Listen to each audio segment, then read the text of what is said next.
ভাবুন ২৭ তলা উঁচু এক বিশাল অট্টালিকা, যার ছাদে হেলিকপ্টার নামতে পারে।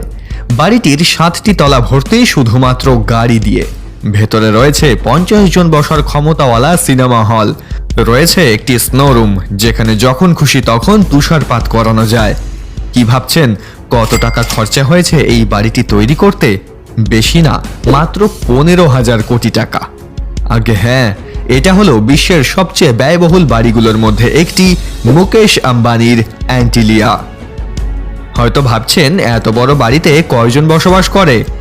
মুকেশ আম্বানির এই বাড়িতে প্রায় ৭০০ জনেরও বেশি কর্মচারী থাকে, আর প্রত্যেক ফ্লোরের ম্যানেজার প্রতি বছর ২ কোটি টাকা করে স্যালারি পায়। মুকেশ আম্বানির ওয়াইফ নীতা আম্বানির ৩ লাখ টাকার চা থেকে শুরু করে তার ছেলে মেয়ের বিলাসবহুল বিয়ে, সবকিছুতেই থাকে মুকেশ আম্বানির টাকার চমক। আর থাকবে নাই বা কেন, বর্তমানে ভারতবর্ষের সবথেকে ধনী ব্যক্তি তিনি। তার নেটওয়ার্থ ৭.৫ লক্ষ কোটি টাকা।